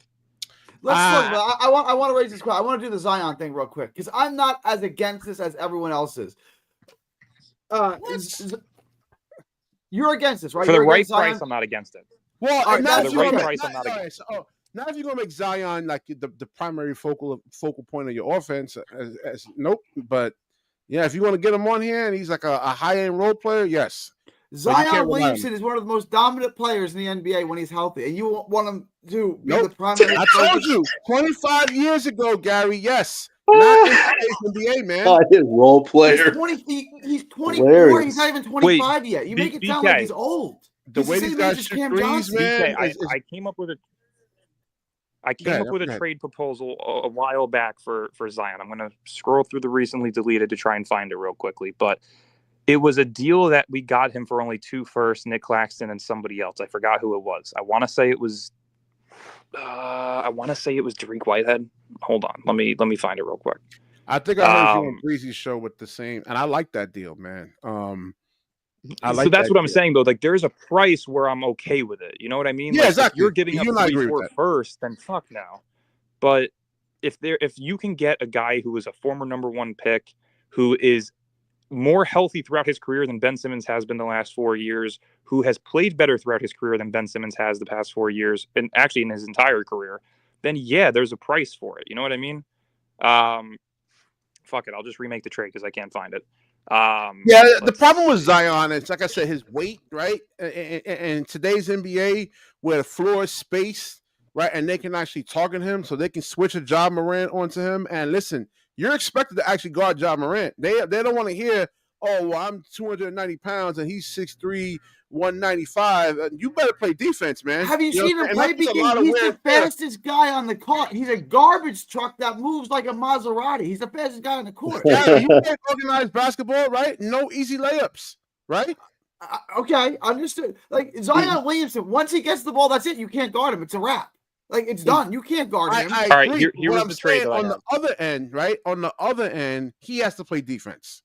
And he has to go out there and put a lot of wear and tear, trying to guarding the 3-point line is not easy, Gary. You know that. No, I agree. Can he guard the big, though? Like, can he guard Nick Claxton? Can he, I know he's giving up height, but he's strong as hell. Of course he can guard Nick Claxton. He doesn't have to, he's not expending no energy on defense guarding Nick Claxton. That's what I'm saying. So you put him on the big. Not the guard. Gary, you know, an NBA executive I heard recently just said, they said Zion's worth 1 first-round draft pick right now. Like, this guy's value is so bottom of the barrel. Like, take Ben Simmons in a first and that's it. I'm not giving you anything else at that point. Like, his value is so low. I don't got to give you nothing else for somebody like that at this point. That was my offer, and that's it. Take it or leave it at that point. My fault was joining on the computer. Okay. What's it called? I just came up with the package, right? And again, I slightly changed it to make it a little bit more realistic. It's Zion to Brooklyn for Nick Claxton, Shake Milton, the Bucks pick this year, a Philly, which originally we had as top 8 protected, but we add an extra protection on it. So it's a 2027 Philly lottery protected that we get if it's outside of the top 8. So if it's 9 through 14, we get it. If it's 1 through 8, Philly gets it back. If it's outside of 15, then New Orleans would get it. And then also throwing in the 2027 Knicks first-round pick unprotected. So realistically, you're giving up 3 picks. You're giving up 3 picks between 15 and 25, plus Nick Claxton and Shake Milton for Zion Williamson. That, to me, is intriguing. But it doesn't involve the 26 pick, right? Nope, does not involve the 26. Yeah, because I want the Bonster, man. I want the Bonster. I'll give up 1 pick right now. That's my offer. If you can't figure the fuck out this year. Shit, How you you gonna can't do get that him next if you year? get you can't get DeBonsta if you're trying to get fucking veterans on this team. I mean, shit. That's why I said I don't want veterans on this team for 2 years. I'd rather guys literally go out there Well, you don't running got to around. play them in the fourth quarter. You can sit them down in the fourth. Yeah, BK, you But said who's Jordy better won't. than Cam Jordy Johnson? refused AJ to. DeBosa. That's better than Cam Johnson. So why I would you will want say to AJ DeBonsta is better than any prospect in this year's draft, and this year's draft is incredible. Here's what I would say. Zion is 24 years old. If he was in this draft class, he would be the first guy taken in this draft class. Like, I don't understand. Nah, Gary, I think there'll be You some gotta watch disagreements him there. play. He No, does Gary not have Payton Dylan is Harper's better. playmaking. He doesn't have Ace Bailey's scoring vision. He doesn't He have doesn't Cooper have Flagg's playmaking. multi-versatile Zion skill Williamson set. doesn't have He'd be playmaking. lucky to be top 4 in this draft. No, I no, love no, you. no, You know no, I no. love Don't Ace. You disrespect know him I like that. love I would Ace. say he's 2 You or guys- 3. No, listen, Zion ain't that guy right now unless I'm proven otherwise. This guy No, can stay healthy yeah, for right the now. season. Jonathan, Right now based he's on not, but in based on college he was. potential. Based on In potential, college, yeah, Zion would be the number 1 pick in this draft. I wouldn't If say he was- 1. I'd probably say 2 or 3. In all honesty, just because again he's an undersized forward, and after he blew out his foot in the through the shoe where he sprained his MCL, teams did have concerns. But the difference is that nobody wanted to take 170-pound John Morant over him. So if you're giving him the option to have Cooper Flagg, Ace Bailey, Dylan Harper, or Zion after what happened to Zion, I would think Zion goes 2 or 3. Yeah, I think that's logical. Yeah, I don't like. I've watched Cooper play a bunch of times now. He's good. He's I very don't really good, but he get- doesn't look like he tries I don't offensively. get He's got all a the team love of and- great players. Why would you have to try when you already know you're going to be top 1? You have a great skill set. Like, I'm not going to fully blame Cooper like a lot of people want to blame him. If he's not dropping 40 points a night, you're not a number 1 pick in the NBA. Okay. Jonathan, Why I was can't Ben get Simmons away a with number that. 1 pick in the NBA? Because Come he was on. averaging like 17 plus with like 8 plus rebounds, 7 plus assists, and he was one of the best. Okay, defenders. and Cooper can do. And Cooper could average 20. Did Cooper Flag just beat a team that was unbeatable the other night? Like everybody Not wants to say unbeatable. They he's were 40 points unbeaten, tonight. but they weren't unbeatable. Yeah, right. But Cooper beat him, so it's like give Cooper his props. Like he gives you multi-versatile skill sets on the He court. got his He props. The impacts the reason why game people more are than one giving him way. shit is because everybody heard generational talent, and they're not seeing generational things. That's the problem. This is what I'm saying about Cooper. He's good. No one's debating. I like Dylan, man. I like certain Dylan. college players that you watch. John Wall was one of them. Kevin Durant was one of them. Carmelo Anthony was. You watch these guys, you're like, my God, this is a man amongst boys. This is another level. Cooper Flagg's not like that. I'm not saying he's not a good prospect. He is. It's not And that he he's was- not like that. It's just it seems like he understands his role, which is very mature from him, which is also another reason why teams are going to think that he's incredible because Let me ask he's this not question. a guy that's going to be egotistical. I just don't think he's not good for a lottery team. If he was on a championship team, perfect, man. I don't know, like a team like the Wizards or the Nets. No, curiosity, BK. That's probably the best you said about Cooper Flag. He'd be good on a team that's ready to go right now, but on I've rebuilding been teams, said it's going that. to I take a said that while. a long and that's time why ago. I'm That's a saying good we're thing the he probably team that's most said. ready right now. Let me put the question like this. Put their names and the hype to the side. Just what you've seen on the court. Dylan Harper's number Dylan 1. Harper, right? Dylan Harper or Cooper Flag? Who's played better this year? Dylan Harper's played phenomenally better this year. He's the Much best better. offensive player in the draft right now. Cannot deny that. He really is. He's been great. If we get him with the third pick, I'm willing to say we got the first round draft selection next summer. I'm willing to say that if he keeps this up. You seen what Dylan Harper and Cooper Flag are actually done by your own admission. You're Dylan saying Harper is that better. Dylan Harper is the best one. So if You know why I say Dylan Harper too? Because Dylan Harper's had less talent than Duke has, and everybody's saying Ace Bailey. He hasn't played like Ace Bailey so far this season. He's had a few good games. We haven't seen an Ace Bailey takeover special yet. But I would say Dylan Harper with lesser talent has played at a phenomenal level, and he hasn't stopped yet. If this guy doesn't stop all the way until draft night, he's definitely a first round draft selection, no matter where he gets picked. But remember though, because there was also the year that Anthony Edwards went number 1, and then LaMelo went 3 when everybody projected him to go 2. It could be very similar with Ace and Harper in terms of being number 1, because realistically, the number 1 is pretty consensus at this point. People believe that Flag is number 1 no matter what. Teams probably believe the same. I have concerns about that, man. I do too. I definitely I think it's based on fit. Like Washington, Toronto, and Charlotte would be perfect for Ace Bailey. Utah, Brooklyn, and Portland would be perfect for Flag. Harper would be perfect on but what pretty about much anybody.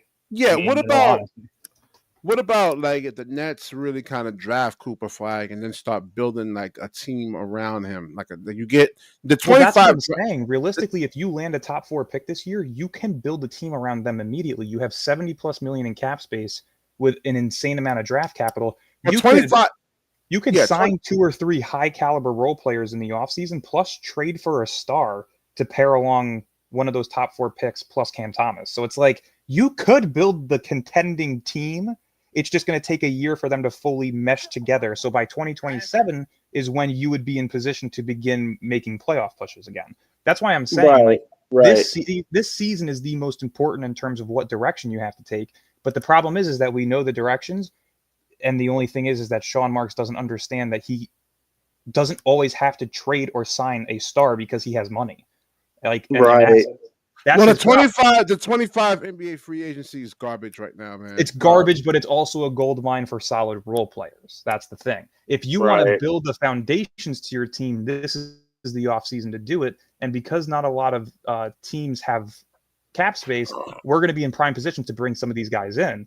But again, you need to make sure that you have enough space to where you can keep some of these role players. You can move off of some of the younger guys in like a contract like Nick Claxton to trade for a star while also drafting in the top 4.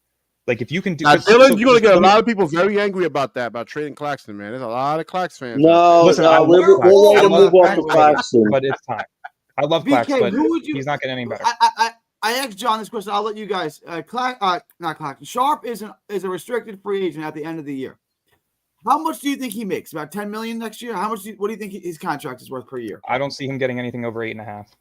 8.5. Okay, so I was a little high on 10. BK, you agree? No, I concur. I concur with Dylan. So what I'm saying is, here's 2 players you can trade: Day'Ron Sharp, who's going to make, let's say, 8 to 10, and Claxton, who makes 25. Who we keeping? Wait, answer that question again. I was looking at these free agents next year. 2 guys that you two options here to keep. Trade one, keep one. Day'Ron Sharp. Get rid of Claxton. Exactly. Like there's not even a question. Yeah. Trade Claxton. Yeah. And listen, I did positive videos on Claxton. You know, it's not like I'm hating on the guy, but like I said, you know, when you don't develop and I don't see the value he actually provides, man. I don't see it.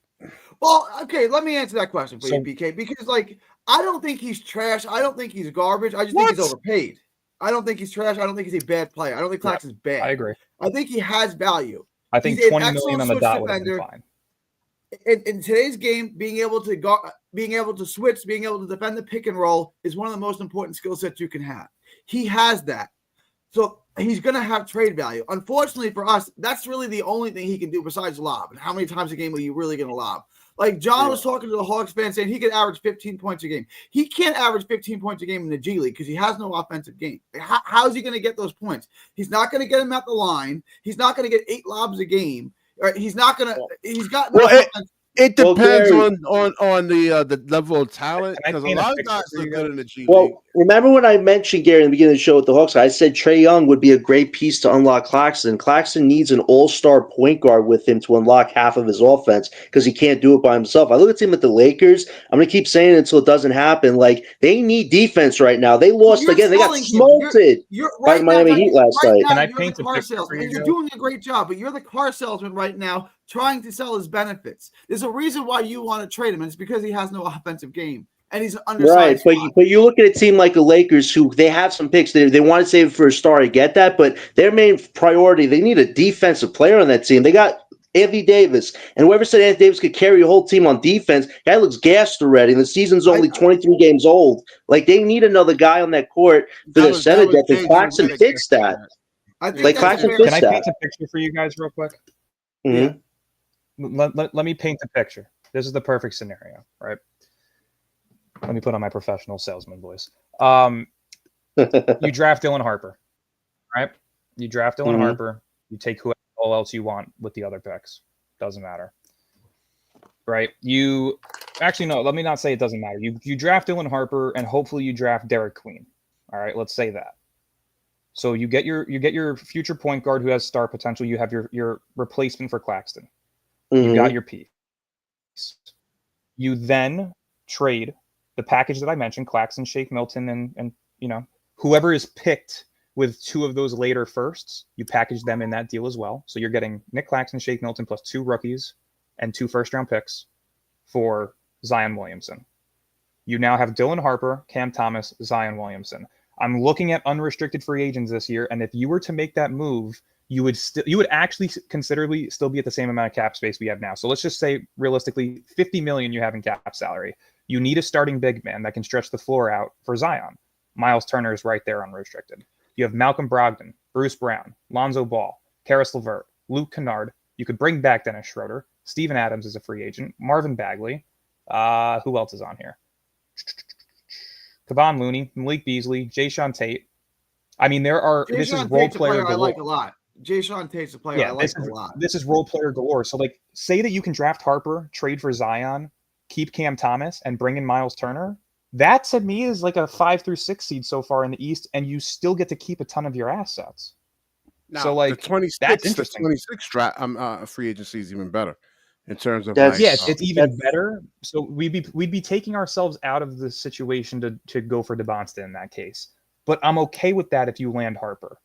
Now the only Dylan. I am just but let's be realistic. Sean Marks does not have the balls or the urgency to allow us to rebuild for a full 2 years. He can't even fucking allow us to rebuild this year. If that's the case, Dylan, I'd rather trade Claxton for Giannis at that point. Because at least I know with Giannis, he'll be on the court. With Zion, we never know when he's going to be on the court or if a hamstring's going to pop, man. We've already heard Milwaukee, though. We don't have a hole for Freak. There's other teams that can offer better packages. The only team that can do it is OKC. Wait, Gary, let's be honest. The only team that can outbid us is OKC. And if they can outbid us and Giannis wants out, he's only going to say us or Heat. Heat has nothing to give them. So if I choose between Giannis, if I choose between Giannis and Zion for Claxton and picks, I'd rather get a guy who knows going to be on the court. I'm the Knicks. I'll give you a better haul right now. I'll give you Bridges. I'll give you Cat, and I'll give you our 2026 No, one. they don't want that. There's no picks, Gary. The Knicks got no picks. Bucks want a pick haul. They have their pick next year. Realistically, guys, Bridges, why are we even debating? Why are we even debating? Why are we even debating Giannis? They're not going to take him unless if you give him Cam Thomas. That's literally what the report said. We're not going to give you Cam Thomas. You take Claxton or picks. Point. So why are we arguing Giannis? We're not giving up Cam Thomas for him. We're not getting Giannis. That's that simple. You can't get Giannis. You can't get Giannis without giving up Cam Thomas. They have made that clear. The only way they showed interest in Dorian Finney-Smith or Cam Thomas. What does that story tell you? Either they want to rebuild with Cam Thomas or they want to help Giannis win with DFS. Simple as that. Stop debating it. It's not hard.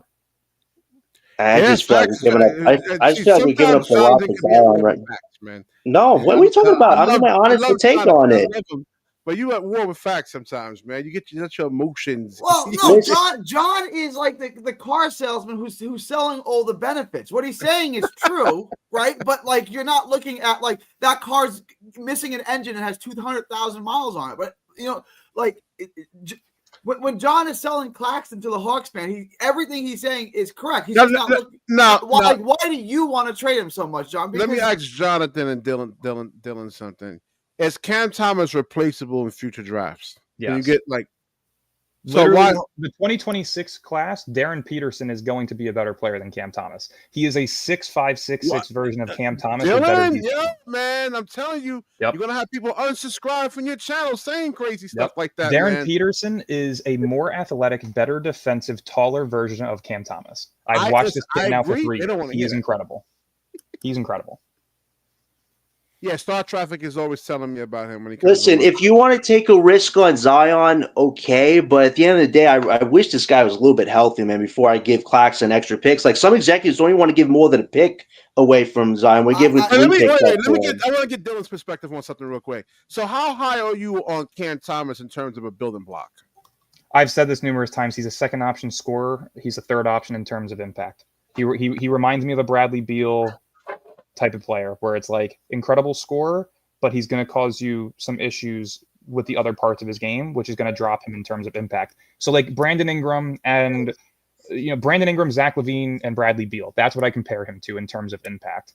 Great players, but cannot impact winning in terms of contending. They can do it maybe on a rebuilding team, but they can't do it on a contender. So they'd be a third option. Dylan, let me ask you about this as a 3-headed monster. Ace Bailey, Brandon Ingram, Cam Thomas.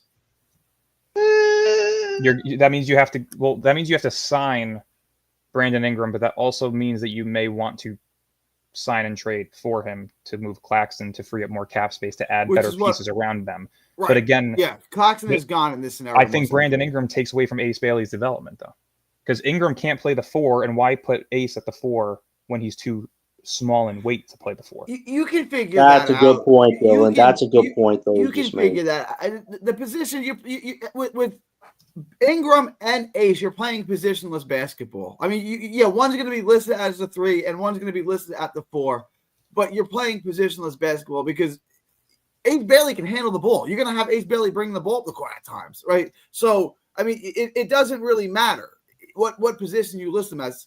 Yeah, I guess for this exercise, Ace Bailey would be your 4 because he's 6'10". Yeah, but weight-wise, he's Kevin Durant. Like Kevin Durant in the beginning of his career had to play the 3 because he was too frail and weak to play the 4. As he got older, he learned ways to be able to defend against those bigger guys because of his height, but he still never had the weight to him. Like, look at when he was guarding Tatum in the 2022 playoffs, Like, Tatum was bodying him. So I see that being similar with Ace Bailey, and that's no knock on his game. He's going to be a very good player, bearing any injuries, but realistically, you want to put a player somewhere where they're going to exceed the most. And for me, Ace Bailey's a more offensive player than he is defensive player, and that means putting him at the 3 rather than the 4. For me, once we have the embarrassment of riches, like once we have all the talent, we can worry about fit. Right now, it's just let's accumulate good players who can help us win. We'll get to fit when we don't suck anymore, right? Like just like the Knicks. The Knicks got Randall to make them better. Once they got better, it's bye-bye Julius Randle. We don't need you. So, let's just get the pieces in place. Let's get players who have value. And then once we have some good – Dylan's right about that in terms of, you want to have a fair balance in terms of team building. You don't want to just go for the talent. Like figure the Pistons, for example. Drafting Cade Cunningham and then drafting Jaden Ivey was stupid. They should have been looking at a forward because they were in very bad positions with forwards for years. Now look at what do you make of Jaden Ivey as a player, though? If Jaden Ivey he's solid, but he's nothing more than a 6 man in my eyes. Right. So if Jaden Ivey was a legitimate all-star, if he played like an all-star, you wouldn't be saying that. It's just that Jaden Ivey's not – it's not bad. I would take him. No, it's because he doesn't. But you guys do Cam Johnson for Ivey. You're overvaluing Jaden Ivey. He's just. I was going to say the problem is that Jaden Ivey doesn't fit. Yeah, Jaden Ivey doesn't fit next to Cade Cunningham. That's the problem. If you put Jaden Ivey in place of Emmanuel Quickly over in Toronto, where Ivey can play the point guard, then you could be talking about more upside. But because he's next to a ball-dominant point guard, that leaves Ivy more in a catch-and-shoot role, similar to what Cam Thomas was last year with Mikal Bridges and Ben Simmons. You know what I mean? Cam Thomas wasn't the one dribbling the ball all the time, creating his own spots. He was more of a spot-up shooter, and that's what the role they were trying to put him in, and it doesn't work that well. Notice how when he has the ball more this season, he's putting up 30-plus games consistently. So you have to – it's all about fit, and it's all about talent as well. Realistically, with this draft, you're basing on talent. With the moves that you're making around that talent, though, that has to be about fit. And that leads into next year's draft, where then you are drafting based on fit because you already have the core pieces. Now you need to have the fits next to them to make it work. Dylan, would you do Cam Johnson for Jaden Ivey who's on the table? I mean, you just said they need like a forward. They made a mistake maybe with Cade and Ivey not utilizing the forward. Johnson's a forward. He gives you a lot of offense right now. Wait, what? Financially doesn't work. Jaden Ivey's still on a rookie deal, I believe. Cam Johnson's making. Well, if you take on Isaiah Stewart's contract, it could work, maybe. Then we're probably not getting a first round pick out of it. Nah, there's better players in the draft than that Stewart. Jaden Ivey. Well, that was my thing too, though. Is you also I said this in one of my episodes. You don't want to get too many young players on this team, because you are going to have to draft players this year. You currently have 7 players on the roster this year that are under the age of 26 that you're still developing. So say you trade for 2 young guys, that's 9, and you draft 4 more young guys, that's 13. You're not going to be able to properly develop all these guys. So realistically, this year, for example, you're picking between Zaire Williams, Killian Hayes, Trendon Watford, and Keon Johnson. Those 4 players, you're picking one of them to come back on the team next year. You're picking between one of Day'Ron Sharpe and Nick Claxton. Only one of those guys will be on the team next year. So that's 2. Jalen Wilson, Noah Clowney, Cam Thomas. Those are solidified. That's 5. So for me, you already have 5 young guys who are guaranteed to be on the team. Why not draft 2 guys in the first? That's 7. maybe then you could trade for one young player. But even then, you're not getting back as much value for that player because you're grabbing a young guy instead. And to me, it's not worth it because there's better talent. Like, to me, there's better talent in this year's draft than what Jonathan Kuminga could be. So I don't want Jonathan Kuminga. I don't want Benedict Mathurin. I don't want Jaden Ivey. You know what I mean? I don't want these guys who are going to be eating up at cap space this offseason because they're extension eligible. I want to keep the cap space open. I want to leave the roster for guys who can fully develop, give those guys the opportunity. So this way, by 26's offseason, you can be in position to start contending by 27. Right. And I just want to add a bit. I like what Dylan's saying. Keep the 26 draft open. I mean, I would try to swing for AJ DeBonster. Like this year, like if you put this year as 2026, but you already had drafted Dylan Harper or any of those top 4 guys, I'd be okay with these wins because that's showing that the young guys are winning these games. Instead, we're seeing veterans win these games, and that's my problem. So if you were to save this type of season for next season, I wouldn't mind missing out on DeBonster because of that. But because you're seeing vets do it, it's a problem for me. Right. I just want to add to what Dylan says. That's why it's a good thing to take back expiring salaries. I think Dylan's proposal of D'Anthony Melton, Kevon Looney, Gary Payton, and a first or 2 for Johnson, all expiring draft picks. The Rockets still proposed Steven Adams and a pick for Johnson expiring. Claxton for Capella, Kobe Buffkin, a draft pick. Like, those are the types of deals you probably want to make right now with your vets, where you don't have to take back long-term money for this season because cap space is obviously the priority. You don't want a bunch of young players. You want a bunch of old players. You just want guys that are either not going to be here, and you want a few core pieces that you could potentially use next season and build on what you're trying to build on with whoever you sign. So I think that's the type of business we should be doing in this type of deadline and not try to take back any type of multi-salary deals that have years on them for this season. So I agree with Dylan on that. The only deal that I can see happening with Golden State is, let's see, top 5 protected 2027 pick, unprotected 2029 pick. So it would be, I mean, I even pushed that to top 10 protected for 2027. D'Anthony Melton, Gary Payton, Kevon Looney, a top 10 protected 2027 first, a 2029 unprotected first for Cam Johnson and Shake Milton to Golden State. I like it. It's a good deal. That to me is a great deal. You get 3 they need a replacement. Yeah.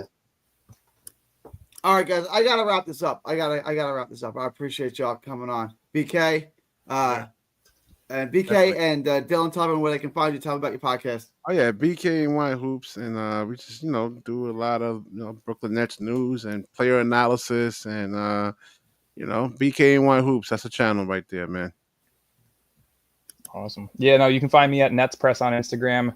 One of the final major Nets pages over on Instagram that'll give you the quickest, most reliable news, updates, rumors. Feel free to follow me over there. You can also find me and my guy Matt and John at our podcast at BK Network Podcast, also on Twitter at BK Network Pod. So feel free to follow us, sub us on there. And yeah. And John, go ahead. And of course, last for sure. Listen, we saved the best for last. Like I was saying yesterday, we saved the best for last, man. Appreciate you guys. Listen, it's always fun talking about basketball with you. If you want to talk with me on my Twitter, you can find me on OS91413 John. I do work on BKY Hoop Show. I've done work on Dylan's BK Network Pod, Breezy's podcast, and of course, Gary's Nothing But Nets, because I'm everything BK Nets. And I know Dylan and BK, you guys weren't here in the beginning, but I told Gary December 15th, it's like a week and a half away. We should do like a special on Gary's show. So if you guys are free that day, I think it's a Sunday, maybe we could all get together and do a all-star panel and talk about all this deadline stuff. If you guys are available, I think that'd be a great thing we can do. Yeah. Let's go Brooklyn. I'll be traveling Saturday up to New York to visit my girl and family. So he'll be busy on Sunday is what he's saying. He'll be busy. Well, I was going to say, yeah, Saturday, Sunday, I'll probably be busy. And then Tuesday, Wednesday is my birthday and our 3-year anniversary. So I'll be busy those days. If I will speak to you, Dylan, that's awesome, 80th birthday. All right, man. I appreciate it, brother. I appreciate it. Hey, it's always 100 with Dylan, man. He always turned 100 up in here. Yeah, no, I got no filter. People can respect it or hate it. I got no filter. I don't mind it. I'm from New York. I'm messing with you. I'm joking around, man. I'm from New York. We don't got filters over there. We say fuck you as a hello. So, whatever. All right, y'all. Appreciate y'all. It's December 5th, 2024 from Texas to the world. Thank you, and God bless. Later. Later.